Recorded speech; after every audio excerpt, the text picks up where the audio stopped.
Hello नमस्कार प्यारे विद्यार्थियों, कैसे हैं आप सब। मैं उम्मीद करता हूँ आप मस्त होंगे, स्वस्थ होंगे और जबरदस्त होंगे, अच्छे से पढ़ाई कर रहे होंगे। हम जो पढ़ रहे थे आधुनिक भारत पढ़ रहे थे। इससे पहले हम जो पढ़ रहे थे वो मध्यकालीन भारत, वो भी अपनी सीरीज चली हुई है, और उधर अपना प्राचीन भारत था वो कंप्लीट हो चुका है। तो आधुनिक भारत में जो आज हम पढ़ेंगे, आज का जो लेक्चर रहेगा वो रहेगा भारत में विदेशी कंपनियों का या यूरोपीय कंपनियों का आगमन। तो हमने इसलिए इससे पिछले लेक्चर में पढ़ा था कि उत्तर मुगल कालीन भारत या उत्तर मुगल कालीन या मुगलों के बाद का समय, या बोल सकते हो जो मध्यकालीन में मुगलों की जो स्थिति थी वो औरंगजेब की मृत्यु के बाद की स्थिति बहुत कमजोर हो जाती है, वो हमने पढ़ा था, जिनको बोलते हैं उत्तर मुगल काल, अथवा बोला जाता है 18वीं सदी का भारत। तो विपिन चंद्रा जो बुक है अपनी यूपीएससी के मेंस के पर्पज से जिसमें पढ़ते हैं, तो वहां लिखा है 18वीं सदी का भारत, और वैसे बोल देते हैं इसको उत्तर मुगल काल। तो वो हमने पढ़ा था। आज देखते हैं कि उनके बाद छोटे छोटे स्वायत्त राज्यों का, नए राज्यों का उदय होता है। इसके साथ ही साथ कुछ यूरोपीय कंपनियां भी भारत में आती हैं, जो कि पुर्तगाली हैं, डच हैं, अंग्रेज हैं, डेनिश हैं, फ्रांसीसी हैं। तो लास्ट में चल के क्या होता है, अंग्रेज और फ्रांसीसियों की लड़ाई होती है, जिसको कर्नाटक युद्ध के नाम से जाना जाता है, जो कि 3 कर्नाटक के युद्ध हुए थे। तीसरे में अंग्रेज जीत जाते हैं, और जीतने के बाद ये अपनी सत्ता को काबिज कर लेते हैं। सबसे पहले की बात करते हैं तो पुर्तगाली आते हैं, और सबसे बाद में जाने वाले भी पुर्तगाली होते हैं। सबसे पहले पुर्तगाली आए, सबसे बाद में पुर्तगाली गए हैं। तो हम इनके क्रमवार पढ़ेंगे। तो क्रमवार देखते हैं तो इनकी एक ट्रिक है। यूरोपीय कंपनियों का भारत में आगमन का जो क्रम है, उनकी एक ट्रिक है PDEDF। एक ट्रिक है याद करने की, PDEDF याद कर सकते हो, PDEDF। PDEDF जो है, इसके माध्यम से आप याद कर पाओगे। P से है पुर्तगाली, D से है डच, E से अंग्रेज, और D से डेनिश, और F से फ्रांसीसी हैं, जो बाद में आए हैं। पुर्तगाली सबसे पहले, PDEDF याद कर लेना। अब बात करते हैं यूरोपीय कंपनियों का भारत में आने का कारण क्या था। इससे पहले भी ये जो कंपनी आई हैं, बोला जाता है कि भारत की खोज वास्को डी गामा ने की थी। इससे पहले ऐसे कंडीशन नहीं थी कि भारत कहीं खोया हुआ था, नहीं। भारत से जो विदेशी व्यापार होता था, यूरोप के साथ व्यापार होता था, वो क्या था, धरातलीय स्तर पर होता था, यानी कि जमीनी स्तर पे होता था, पानी के मार्ग से नहीं हुआ करता था। कंडीशन क्या होती है वो देखते हैं कि 1453 के दौरान उस्मानिया सल्तनत ने एशिया माइनर को जीत लिया। एशिया माइनर के जीतने के कारण क्या होगा, कुस्तुनतुनिया पर अधिकार कर लिया इन लोगों का, तुर्कों का नियंत्रण हो जाता है कुस्तुनतुनिया पर। अब एक बात बताओ, एक जगह से आपको, अगर आपको यहां ये जगह मान लेते हैं इंडिया है, और ये मान लेते हैं यूरोप है, 1 मिनट के लिए मैं बना लेता हूं, ये आपका यूरोप है और ये आपका भारत है, कुछ इस प्रकार से लिख देता हूं मैं, ये भारत है। तो पहले क्या होता था, जो व्यापार का जो क्रम था ना, वो यहां से हो जाता था सारा का सारा, ठीक है। लेकिन अब कंडीशन क्या हो गई, अब इसके बीच में अवरुद्ध आ गया। एक कुस्तुनतुनिया यानी कि उस्मानिया सल्तनत ने कुस्तुनतुनिया पर, ये जो बीच में जगह थी, यहाँ पे कब्जा कर लिया, और यहाँ पे तुर्कों का नियंत्रण हो गया। तो ये यूरोप के लोग थे ना, इन्होंने क्या किया कि अब व्यापार कैसे किया जाए। अब ये आदमी अपनी मर्जी से टैक्स लगाते हैं, अब भाव बढ़ गए, महंगाई हो गई। अब यहां पे है अपना क्या है, दक्षिण अफ्रीका, अफ्रीका महाद्वीप आप बोलते हैं, अफ्रीका, अफ्रीका। अब अफ्रीका होता है। अब ये लोग क्या करते हैं, इनके कैंडिडेट हैं बार्थोलोम्यू डियाज। अब ये क्या करते हैं भाई, यहां से जाने को तो दुश्वार हो गए, हम रोज परेशान हो गए, कोई नया रास्ता ढूंढो कि यहां पे हम जा सकें। तो यहां से एक कैंडिडेट निकलता है बार्थोलोम्यू डियाज, और अभी मैप है नहीं यहाँ पे, तो मैप के माध्यम से अगर मैं बताना चाहूं, यहाँ पे एक पहुंचता है, और यहाँ पे पहुंचने के बाद देखता है कि भारत में इससे आगे भी जाया जा सकता है, भारत में इससे आगे हम जा सकते हैं। इस पॉइंट पे पहुंचता है, इसने देखा कि यहां तक तो मैं आ गया, इससे आगे भी जाया जा सकता है, तो इससे आगे जाया जा सकता है। यहां तक इसको उम्मीद जगी, एक टापू मिला, एक स्थान मिला, जिसका नाम लिख दिया इन्होंने केप ऑफ गुड होप, यानी कि एक अच्छी आशा की किरण, केप ऑफ गुड होप, यहां पे इन्होंने नाम रख दिया। और फिर आया Vasco D gamma. Vasco D gamma को बार्थोलोम्यू डियाज ने बताया था कि मैं यहां तक जा चुका हूं, आप इससे आगे जा सकते हो, तो वो इसी रास्ते से आगे निकल गया और वो भारत पहुंच गया, इसलिए बोलते हैं वास्को डी गामा ने भारत की खोज की। तो 1988 में बार्थोलोम्यू डियाज है जो उत्तर मार्शा अंतरिक्ष, जो केप ऑफ गुड होप, यानी कि ये आशा के किरण जगह कि यहां तक हम आए तो इससे आगे जा सकते हैं, केप ऑफ गुड होप की खोज की किसने? बार्थोलोम्यू डियाज ने। इसके बाद क्या होता है? पुर्तगालियों का आगमन शुरू हो जाता है। 1498 में वास्को डी गामा उत्तर मार्शा अंतरिक्ष या केप ऑफ गुड होप का चक्कर लगाते हुए कालीकट पर पहुंच जाता है। कहां पे पहुंच जाता है? कालीकट पे पहुंच जाता है, जो कि केरल में है। यह एक गुजराती व्यापारी है जिसका नाम है अब्दुल मजीद। क्या नाम है? ये क्वेश्चन में पूछा जाता है किस व्यापारी के मदद से कालीकट बंदरगाह पे पहुंचा था? अब्दुल मजीद की सहायता से कालीकट के बंदरगाह पे पहुंचा कौन? Vasco D gamma. उस समय भारत का या वहां का जो शासक था, क्षेत्रीय शासक था कालीकट का, जिसका नाम था जमोरिन। क्या नाम था भाई? उसका नाम था जमोरिन। जमोरिन, जमोरिन इसका नाम था। तो तत्कालीन जो शासक था उसका नाम जमोरिन था। कई बार पूछा जाता है, ये एक उपाधि थी जमोरिन। इसने कालीकट के राजा से व्यापार का अधिकार प्राप्त किया, लेकिन इसका विरोध अरब वासियों ने किया। उन अरब के जो व्यापारी थे उनको पता था अगर ये पुर्तगाली यहां व्यापार करेंगे तो हमारा जो वर्चस्व है वो खत्म हो जाएगा। तो इन्होंने विरोध किया। किन्होंने किया? अरब के व्यापारियों ने। वास्को डी गामा वापस गया और यहां से मसाले लेके गया, और ये मसाले उसने वापस जाके अपने देश में बेचे, तो अपनी यात्रा के खर्च निकाल के 60 गुना दामों में बेच दिया। अब एक बात बताओ, यहां से मान लेते हैं 1 लाख के सामान को लेके गया, उधर जाके वो 60 लाख के सामान को बेचेगा, तो मन में लड्डू फूटेगा कि 1 लाख रुपए इन्वेस्ट किए थे और हमारे 60 लाख आ गए। औरों को भी बताएगा तो औरों को भी पता चलेगा। तो ऐसे करके फिर यहाँ पे आना जाना स्टार्ट हो गया। 1500 में 2 पुर्तगाली जहाजों का बेड़ा भारत फिर आया, जिसका नेतृत्व किया था पेड्रो अल्ब्रेज कैब्राल ने किया था।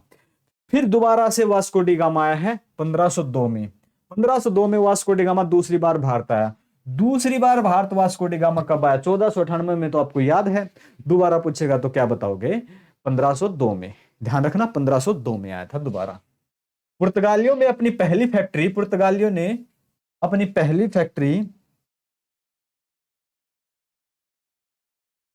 कहां पे खोली थी भाई? ये में नहीं है, ने आएगा। पुर्तगालियों ने अपनी पहली फैक्ट्री कहां पे खोली थी? बताओ जरा। पुर्तगालियों ने अपनी पहली फैक्ट्री कालीकट में स्थापित की, लेकिन जमोरिन ने बंद करवा दिया।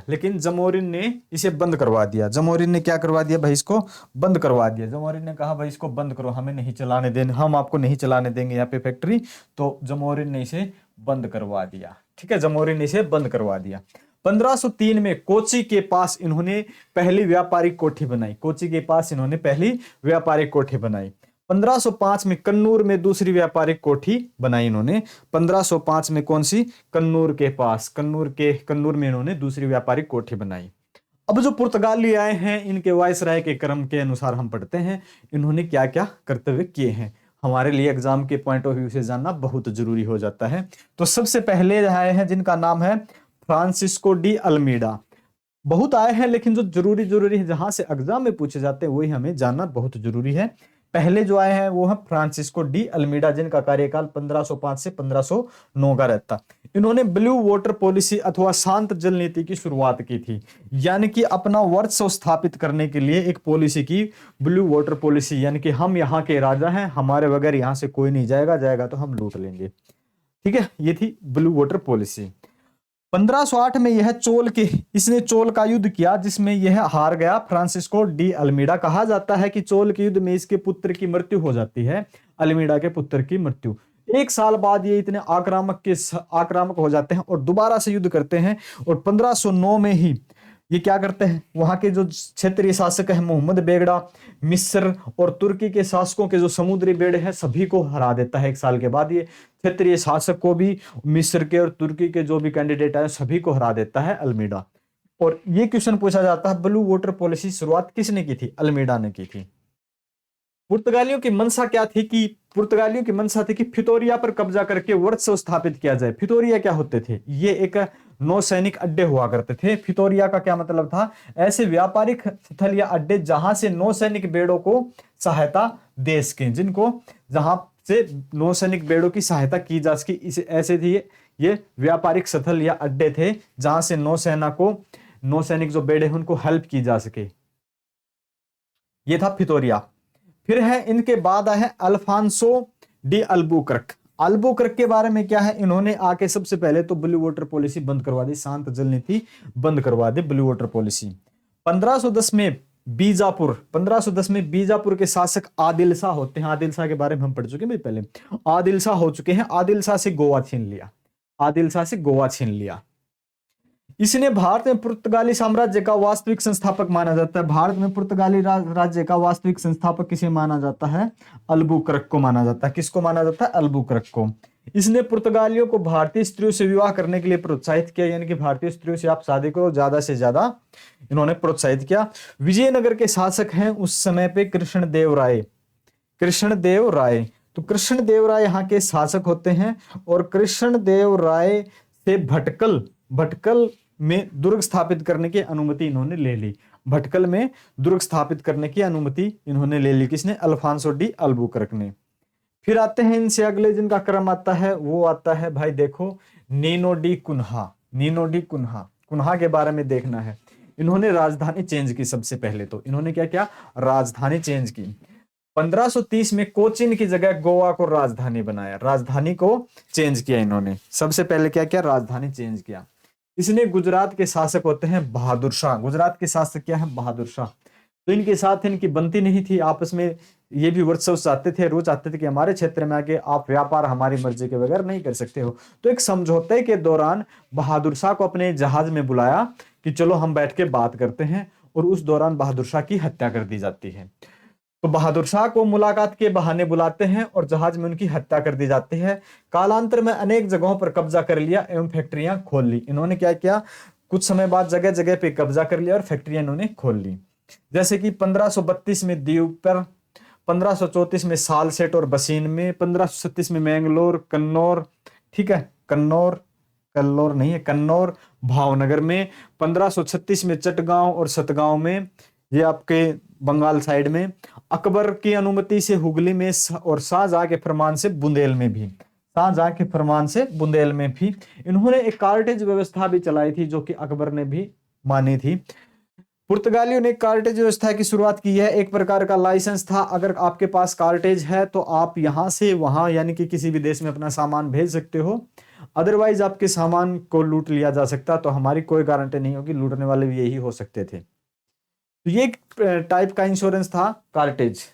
अगर कार्टेज है तो आपका सामान सुरक्षित पहुंच जाएगा, नहीं तो आपका सामान बीच में गायब भी हो सकता है, लूटा जा सकता है। पुर्तगाली कंपनी ने भारतीय समुद्र पर अपना वर्चस्व स्थापित करने के लिए एक आक्रामक नीति प्रारंभ की, और जिसका नाम था कार्टेज व्यवस्था, जिसका नाम था कार्टेज व्यवस्था।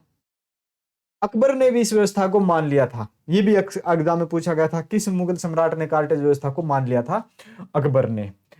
भारत का जापान के साथ व्यापार करने का जो श्रेय है वो भी पुर्तगालियों को जाता है।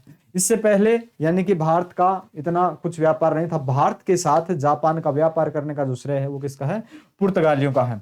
पुर्तगाली और क्या क्या लेके आए, पुर्तगालियों ने जहाज निर्माण, प्रिंटिंग प्रेस की शुरुआत की। ये भी एक इंपॉर्टेंट पॉइंट है, जहाज निर्माण और प्रिंटिंग प्रेस की शुरुआत की। इन्होंने भारत में आलू, टमाटर, तंबाकू की खेती शुरुआत की। आजकल जो युवा ना हुक्का पी रहे हैं तंबाकू, और बोलते हैं ये मर्दों की निशानी है। आजकल के जो हरियाणा में ट्रेंड चला हुआ कि छोटे छोटे बच्चे भी हुक्के पी रहे हैं और बोलते हैं कि ये तो मर्दों की निशानी है। तो तंबाकू कौन लेके आया था, पुर्तगाली लेके आए थे। तो ध्यान देना, ये हमारी निशानी नहीं है, पुर्तगालियों की निशानी, आगे से मत बोलना। इनके काल में स्थापत्य कला की गोथिक कला का विकास होता है, गोथिक कला का विकास होता है। इनके पतन के कारण क्या है कि ये सबसे पहले आए हैं, इन्होंने वर्चस्व स्थापित कर लिया है। भारत के महान सम्राट अशोक हैं, ना सॉरी ये क्या है, अकबर हैं तत्कालीन, अकबर भी इनके कार्टेज व्यवस्था को मान लेते, फिर भी इनका पतन क्यों होता है। जब तक तो अंग्रेज भी नहीं आए थे, फ्रांसीसी भी नहीं आए थे, तो अकेले हैं इतनी मजबूत स्थिति में, फिर भी ये इतने मजबूत होने के बावजूद भी कैसे हार जाते हैं, जबकि गए सबसे बाद में हैं। उनके पतन के कारणों में देखते हैं, 1532 में शाहजहां ने इनको हुगली से भगा दिया, हुगली से भगा दिया। 1531 नहीं 1632 में, और 1661 में पुर्तगाली राजकुमारी है, पुर्तगाली राजकुमारी है कैथरीन, और कैथरीन की शादी किसके साथ कर देते हैं, ब्रिटिश राजकुमार है चार्ल्स द्वितीय, चार्ल्स द्वितीय के साथ कैथरीन की शादी कर देते हैं। बदले में दहेज के रूप में बंबई दे देते हैं, दहेज के रूप में बंबई दे देते हैं। अब बंबई ब्रिटिशों को मिल गई दहेज के रूप में, और जब राजकुमार क्या करता है, इस दहेज को 10 पाउंड वार्षिक किराए के बदले कंपनी को दे देता है, भाई तुम अपने अनुसार यूज करो सब। तो 10 पाउंड कोई ज्यादा खर्चा नहीं था, इससे इतना कमाते थे, तो फ्री में मतलब सब कुछ मिल गया। अब इनके हाथ से तो बंबई गया, अब उनको बंबई मिल गया। फिर आते हैं इनके बाद डच है, ये हॉलैंड अथवा नीदरलैंड के निवासी थे। डच कहाँ के? हॉलैंड के निवासी थे। तो ये डच है, ये भारत में ज्यादा नहीं, सुमात्रा में ज्यादा इन्होंने अपना प्रभुत्व जमाया था। 1596 में कार्नेलिस डी हाउटमैन ने केप ऑफ गुड होप से होते हुए सुमात्रा और बांटेन पहुंचने वाला प्रथम डच नागरिक था। ये एशिया में पहुंचा है, पश्चिमी एशिया में ना दक्षिण एशिया में, लेकिन ये सबसे पहले सुमात्रा में आए हैं। भारत से पहले कहां है? सुमात्रा में आए हैं। 1602 में डच कंपनी वीओसी की स्थापना होती है। कंपनी की स्थापना बाद में होती है। कंपनी को संसद से यह अधिकार था कि वह युद्ध करे, संधि करे, इलाके जीते, किले बनाए, कुछ भी करे, उसकी मर्जी है। यानी कि वीओसी कंपनी है, डच कंपनी है, उसको फुल अनुमति है, आप युद्ध करो, संधि करो, इलाके जीतो, किले बनाओ, आपकी मर्जी है, जो भी करना चाहो। ये प्रारंभ में इंडोनेशिया तक ही केंद्रित रहे। भारत में इन्होंने अपना केंद्रीय शासित नहीं किया, ये इंडोनेशिया में ही ज्यादा प्रभुत्व जमा के रखा। 1605 में इन्होंने पहली फैक्ट्री खोली मसूलीपट्टनम में। कहां पे खोली? मसूलीपट्टनम में। पहली फैक्ट्री कहां खोली? मसूलीपट्टनम में पहली फैक्ट्री ये खोलते हैं। और 1619 में इन्होंने जकार्ता जीत लिया, 1641 में मलक्का जीत लिया, 1658 में श्रीलंका जीत लिया। इतने क्षेत्र जीत लेते हैं। डचों की अधिकांश व्यापारिक फैक्ट्रियां थी, डचों की जो आधिकारिक जो फैक्ट्रियां होती हैं वो पूर्वी तट पे ज्यादा होती हैं। कहां पे होती हैं? पूर्वी तट पे। क्योंकि इनका जो भी व्यापार होता था वो कहां पे ज्यादा होता था? वो ज्यादा होता था पूर्वी तट पर, क्योंकि उधर इंडोनेशिया है, जकार्ता है, मलक्का है, श्रीलंका है। तो इनकी वजह से इनकी ज्यादा जो फैक्ट्रियां थी वो सारी की सारी पूर्वी तट पे थी। कहां पे थी? पूर्वी तट पे थी। भारत से वस्त्र को निर्यात बनाने का साधन, भारत से निर्यात वस्त्र को निर्यात बनाने का श्रेय भी किसको जाता है? डचों को जाता है। भारत से वस्त्र निर्यात का श्रेय किसको जाता है? डचों को। और भारत के साथ जापान का व्यापार किसको? पुर्तगालियों को। डच कंपनी का निमंत्रण सीधे डच, निमंत्रण नहीं था भाई, ये नियंत्रण था, कुछ टाइपिंग मिस्टेक हो गई है। तो जो नियंत्रण था, डच कंपनी का जो नियंत्रण था वो सीधे किसके हाथों में था? नियंत्रण था वो सीधे डच सरकार के हाथों में था। इसलिए कंपनी अपनी इच्छा अनुसार प्रसार नहीं कर सकी। आप युद्ध करो, वो करो, लेकिन नियंत्रण डायरेक्ट किसका था? सरकार का था। युद्ध करो, संधि करो, जो भी करो, लेकिन हमसे पूछ के। डचों का भारत में अंतिम रूप से पतन 1759 में अंग्रेजों व डचों के मध्य बेदरा के युद्ध के बाद हो जाता है। तो डचों का तो अंग्रेजों के साथ एक युद्ध होता है, बेदरा का युद्ध, और इसमें अंग्रेज विजयी हो जाते हैं और ये यहां से चले जाते हैं। फिर ये व्यापार करने के पर्पज से कोई राजनीति नहीं करते हैं। लेकिन जो फ्रांसीसी है, जो सबसे बाद में आते हैं, वो अंग्रेजों को बड़ी टक्कर देते हैं। लेकिन कर्नाटक के तीसरे युद्ध के बाद वो भी यहां नहीं रहते हैं, वो भी चले जाते हैं। फिर जो समय आता है अंग्रेजों का। किसका आता है? अंग्रेजों का। अंग्रेजों में 1599 में ब्रिटेन में कंपनी की स्थापना होती है, जिसका नाम पहले कुछ और है, बाद में इसका नाम बदल के ईस्ट इंडिया कंपनी रखा गया। बाद में इसका नाम EIC का मतलब है ईस्ट इंडिया कंपनी। कोई समझे नहीं तो मैं बता देता हूं, ईस्ट इंडिया कंपनी। क्या नाम था इसका? East India company. East India company इसका नाम रखा गया। 31 दिसंबर 1600 में महारानी एलिजाबेथ प्रथम के चार्टर से कंपनी को पूर्वी देशों में 15 वर्षों के व्यापार का एकाधिकार मिल गया। यानी कि महारानी एलिजाबेथ प्रथम के चार्टर है, उन्होंने एक ऑर्डर पास किया, और इस ऑर्डर के तहत क्या हुआ कि आप है ना पूर्वी देशों के साथ 15 वर्ष तक व्यापार कर सकते हो। 15 वर्षों तक व्यापार करने का एकाधिकार, और कोई व्यापार करने नहीं जाएगा पूर्वी देशों में, सिर्फ और सिर्फ एक कंपनी जाएगी। कंपनी के जो पार्टनर, शेयर होल्डर वगैरह जो भी हैं वही जाएंगे, आम नागरिक कोई भी व्यापार करने के लिए नहीं जाएगा। 1608 में शाही फरमान के साथ कैप्टन हॉकिंस को जहांगीर के दरबार में भेजा तथा सूरत में फैक्ट्री खोलने की अनुमति मिली। 1609 में ब्रिटिश सम्राट जेम्स प्रथम ने कंपनी को अनिश्चितकालीन के लिए व्यापार का अधिकार कर दिया। 1609 में क्या कर दिया जेम्स प्रथम ने? इन्होंने कहा कि अनिश्चितकालीन, 15 साल के लिए नहीं, अनिश्चितकालीन, आप जब तक चाहो पूर्वी देशों के साथ व्यापार करो, एकाधिकार और आम नागरिक व्यापार नहीं करेगा। 1611 में कैप्टन मिडल्टन को जहांगीर के दरबार में भेजा एवं व्यापार करने की अनुमति पाने में सफलता मिली। फिर चलते हैं 1611 में कंपनी ने दक्षिण भारत में अपनी पहली फैक्ट्री जो खोली है कोठीन मसूलीपट्टनम में। ये एग्जाम में पूछा है, दक्षिण भारत में कहां खोली। दूसरी खोली 1639 में मद्रास में। 1613 में जहांगीर ने सूरत में स्थायी कारखाना स्थापना करने की अनुमति जब दे दी, जब कैप्टन बेस्ट है, अंग्रेज कैप्टन है बेस्ट, जिसका नाम है बेस्ट, कैप्टन बेस्ट के नाम से जाने जाते थे। इन्हें सूरत के निकट एक सवाली जगह थी, सूरत के निकट सवाली जगह थी जहां पे पुर्तगालियों को हरा दिया। तो पुर्तगालियों का यहाँ एकाधिकार था। पुर्तगालियों को हराने के बाद जो यहाँ के शासक हैं बहादुर, ये जहांगीर, भारत के जो शासक है जहांगीर, उनको लगता कि हाँ इनको भी टक्कर देने वाला कोई आया है। तो ये क्या करते हैं, चलो भाई हम तुम्हें से खुश होकर और यहाँ पे तुम व्यापार करो, और इनके एकाधिकार को भंग किया तुमने, बड़ी प्रशंसा करते हैं। तो इन्होंने सूरत में व्यापार, स्थायी व्यापार करने का छूट दे दी, उसको व्यापार करने की छूट दे दी।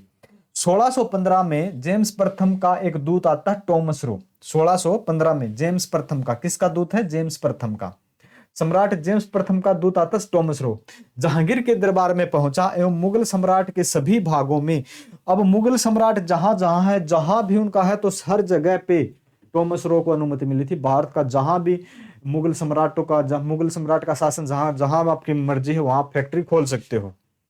1623 में ईस्ट इंडिया कंपनी ने सूरत, आगरा, अहमदाबाद, मसूलीपट्टनम, भड़ोच अपनी व्यापारी कोठियां खोली जहां जहां इनका मन किया। और फिर 1632 में गोलकुंडा के सुल्तान के फरमान से गोलकुंडा राज्य में स्वतंत्रता पूर्वक व्यापार करने की अनुमति मिल गई। 1632 में यहां भी मिल गई है। और 1632 में हुगली से उधर किसको भगा दिया गया था, पुर्तगालियों को। 1633 में पूर्वी भारत में पहला कारखाना उड़ीसा के बालासोर में खोला गया। उड़ीसा के बालासोर में खोला गया है, पूर्वी तट पर, यह ध्यान रखना, दक्षिण पूर्वी। 1639 में फ्रांसिस डे ने चंद्रगिरी के राजा से मद्रास को पट्टे पर ले लिया। फ्रांसिस डे ने, चंद्रगिरी के राजा थे, उनसे मद्रास को पट्टे पर ले लिया। और कुछ समय बाद वहां पे एक किला बनाया जिसका नाम रखा गया फोर्ट सेंट जॉर्ज। किलेबंद कोठी बनाई गई, एक किला बनाया गया।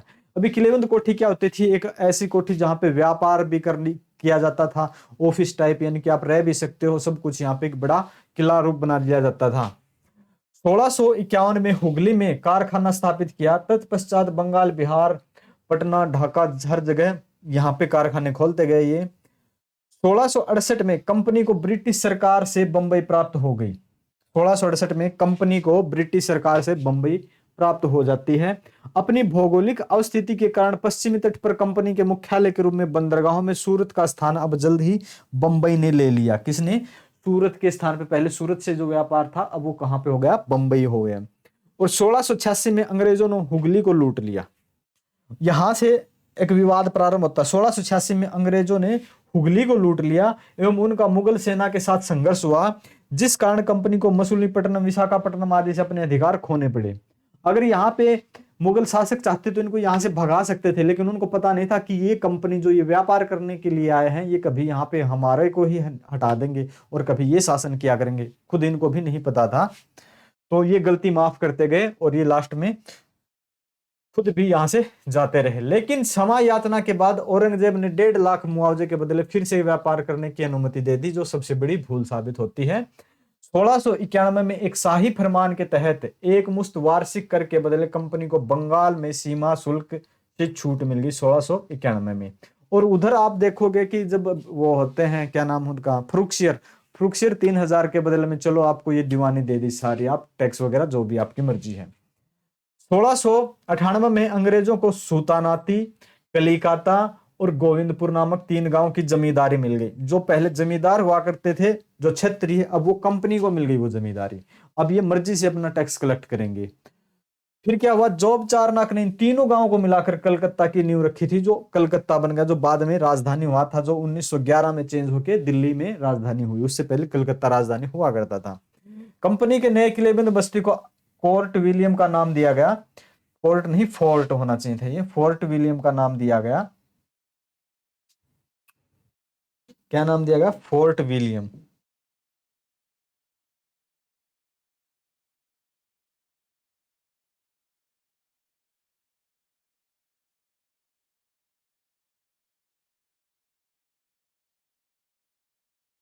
फोर्ट विलियम का नाम दिया गया। 1700 में अंग्रेजों ने कलकत्ता को पहला प्रेसिडेंसी नगर घोषित किया। 1700 में किसको? कलकत्ता को पहला प्रेसिडेंसी नगर घोषित किया गया। और 1707 में तो कहना है क्या, फिर फर्रुखसियर ने क्या कर दिया 1707 में, एक इलाज के दौरान डॉक्टर विलियम हैमिल्टन थे, इन्होंने इनका इलाज किया। इलाज के बदले क्या किया इन्होंने कि कंपनी को 3000 रुपए के एक निश्चित वार्षिक के बदले निःशुल्क व्यापार करने की छूट दे दी। निःशुल्क व्यापार करने की छूट दे दी।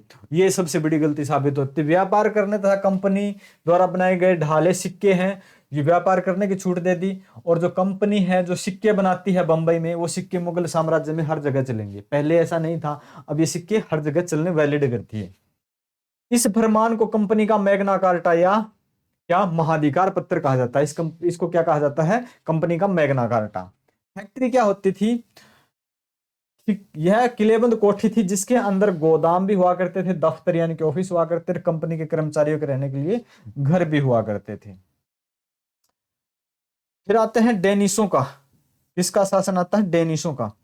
डेनिस आते हैं 1616 में, डेनिस भारत आते हैं। 1620 में ट्रंकोबार में फैक्ट्री स्थापित करते हैं। 1676 में सेरामपुर बंगाल में फैक्ट्री स्थापित करते हैं। 1745 में अपनी सभी फैक्ट्री अंग्रेजों को बेचकर चले जाते हैं। बस इतना सा काम है। फिर आते फ्रांसीसी। कौन आते हैं? फ्रांसीसी। अब फ्रांसीसियों का और अंग्रेजों का युद्ध होता वो अगले लेक्चर में पढ़ेंगे, लेकिन अब देखते फ्रांसीसी आते हैं। 1664 में फ्रांस के सम्राट लुई 14वें के मंत्री हैं कोलबर्ट के प्रयास से फ्रेंच ईस्ट इंडिया कंपनी की स्थापना हुई। फ्रेंच ईस्ट इंडिया कंपनी की स्थापना होती है। इनकी कंपनियों के नाम कुछ और होते हैं। जब इंडिया में आते हैं तो ईस्ट इंडिया कंपनी इनके आगे जोड़ दिया जाता है, जैसे जो भी है। यह कंपनी सरकार द्वारा संरक्षित एवं आर्थिक सहायता पर निर्भर थी। ये ऐसा नहीं था कि शेयर होल्डर पे डिपेंडेंट नहीं थी, कंपनी पे डिपेंड थी। जो भी करना कंपनी के अधिकारों के यानी कि आप सरकार के अधीन काम करोगे, कंपनी जो भी काम करेगी सरकार के अधीन काम करेगी। 1668 में फ्रैंकोइस कैरो द्वारा सूरत में प्रथम फैक्ट्री खोली गई। फ्रैंकोइस कैरो द्वारा कहां पे खोली गई?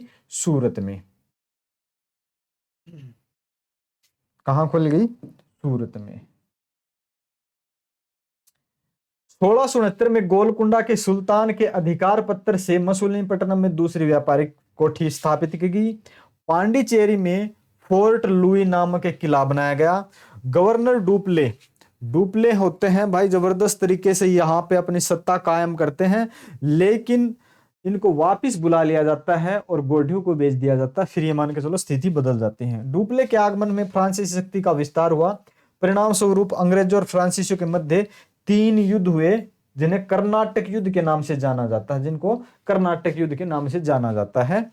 और अंतिम विजय होती है अंग्रेजों की। अंतिम तीसरे युद्ध में अंग्रेजों की विजय होती है। प्रथम युद्ध में तो एक बार ही अंग्रेजों को बिल्कुल लाइन में लगा देते हैं, ऐसी स्थिति है इनकी। लेकिन धीरे धीरे करके अंग्रेज पलटवार करते हैं और फिर अंग्रेजों की अंतिम रूप से विजय होती है। तो ये अपनी पीडीएफ आप शेयर वगैरह जरूर करना भाई। तो आज का जो अपना जो टॉपिक था आधुनिक भारत का, लेक्चर नंबर 2 था। और सेकंड लेक्चर में पुर्तगाली, डच, अंग्रेज, डेनिश, फ्रांसीसी ये आज हमने पढ़े हैं। इनके बारे में सारा का सारा जो भी है पीडीएफ आप डाउनलोड कर सकते हो। इससे जो आगे हम पढ़ेंगे वो क्या करेंगे, हम पढ़ेंगे स्वायत्त राज्य।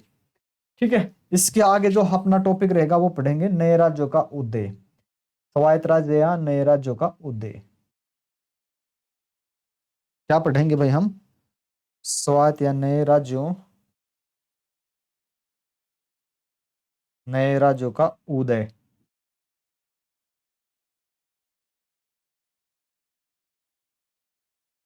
अगला टॉपिक अपना होगा ये नए राज्यों का उदय, स्वायत्त राज्य या नए राज्यों का उदय। तो मिलते हैं हम नेक्स्ट लेक्चर में। अपने 2 लेक्चर हो चुके हैं।